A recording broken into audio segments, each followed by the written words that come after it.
Welcome back to the Hall of Shores. Now, just real quick, if you want to watch everything that has happened before this video, I have a 10-year video that is on my channel, and also episodes 1 through 4 are going to get you to this exact point. Now that I've gotten that out of the way, let's get into the story. In the last few years, the Hall of Shores fortress has seen both friend and foe arrive on our shores. From the friendly humans and elves coming to trade fine goods to Cyclopses and two-headed giants. The Archland Dwarves have grown stronger, and the Hall of Shores fortress has grown right along with them. Late spring of the year 110, a Cyclops called Ogok arrived. She was 359 years old. She rushed from our borders, headed straight for our fortress. For some reason, she jumped over the opened gate and sat on the surface of our fortress for just a little while before finding a papermaker to chase and slaughter. Soon after she killed that dwarf, our spear dwarf found her, piercing her brain with an iron spear. She was added to the Heroes Hall and a statue made in remembrance of her. A couple levels below, our bear pits have produced many cubs. The dwarves are starting to suspect that the giant bears, Grimfang and the female black bear, are not going to breed. Early summer, the giant cat Braved Call attacked us. This time we were a little bit quicker, able to pull up the drawbridge, protecting the main fort and its entrance. The giant named Cat made her way across our land to our trapped hallway.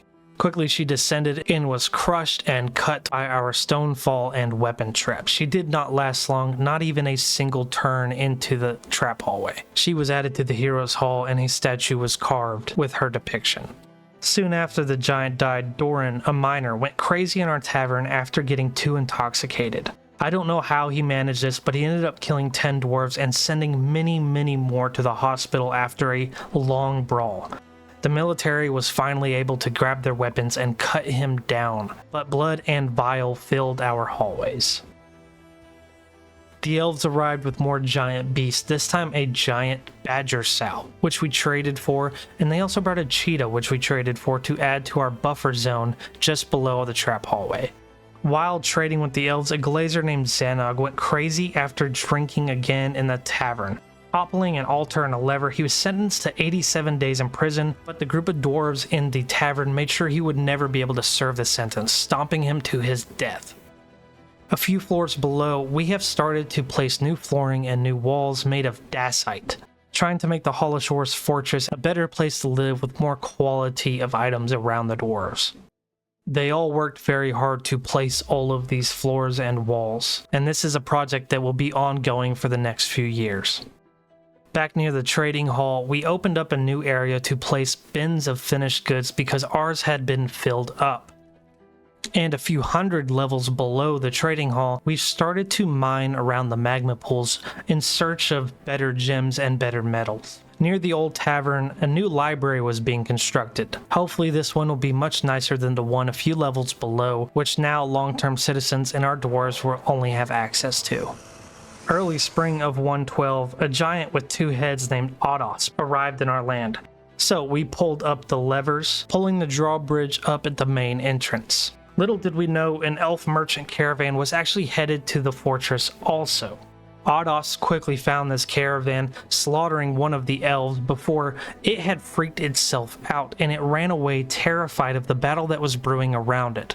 An elf merchant chased it for a little while, trying to harm the beast, but eventually just gave up. The large two-headed beast spent some time running around the surface, not knowing quite what to do before it finally decided to find the entrance to the fortress in the trap hallway. Now before he can make it there, a group of citizens armed with pickaxes and axes dismembered and disemboweled the beast before leaving it to die. The elven caravan was carrying 3 giant animals, which was actually on a horse that was killed. The elves ended up running away, leaving us with a giant possum, a bird, and a langor monkey, which will now defend our fortress just off the trap hallway. The new library was finished with construction, and we named it the Palace of Diamonds. Also, our Heroes Hall was getting filled up with giants and cyclopses and two-headed beasts, with statues built to remember them all by. Now this is something I have never seen in a fortress before, but one of the dwarves was actually possessed by a ghost. After laying the ghost to rest with the memorial slab, the miner was just fine and actually had no thoughts of it. Though our memorial slab hallway has been growing long recently, and so have our tombs. We may need to expand this in the future if dwarves continue to die. In the caverns, we found a column of fine jewels which we really wanted to mine. When we mined it though, the cavern collapsed a little bit, actually killing one of our dwarves named Aerith. She was one of our miners. Just on the other side of the caverns, a forgotten beast named Strawn, a one-eyed newt that could shoot webs. I had been eyeballing this for a little while because I noticed he was injured from a previous fight with a forgotten beast. I sent the militia squad the Thorns of the Earth, who had been practicing for a couple years and had not had a good fight recently. I sent them down into the caverns to station. Little did they know a forgotten beast was just below them in the water, stalking them like a crocodile. The forgotten beast ended up jumping out of the water, seeing the dwarves on the other side, and given my dwarves the kill command, they knew exactly the fight that was coming to them. A mace lord dwarf named Monum leaped through the air, holding his steel mace in both hands overhead. He was caught by a group of webs and was quickly dismembered by the beast, dying almost instantly. A sword master named Thicket swung his iron sword in an arch, lopping off the head of the forgotten beast. The humans arrived soon after. We had plenty of bins of finished goods that we had not traded, so we traded them all to them, leaving them a profit of 76,000 value, which they were very ecstatic about. A couple of floors below, the Hero's Hall. The first one is complete. Every dacite pedestal filled with an accomplishment of the Archland dwarves here in the Hall of Shores Fortress. Statues built to remember what the beasts look like, even though they may now be just mangled skeletons. A third barracks was built for the Fondled Treaties, a new militia squad adorned with iron armor and iron weapons. This will soon be another skillful militia squad that we could use to defeat our foes. Midsummer of 112, a giant named Assa arrived. Assa quickly ran from our borders, heading straight for the trap hallway.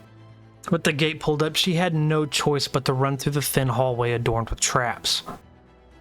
I sent the militia squads after it, but the weapon traps did their job a little too quickly. She didn't make it past the first one. She was sent to the Hero's Hall, and a statue was built in her depiction. The Hall of Shores Fortress thanks you for coming to watch this video. I thank you very, very much for even just clicking on this.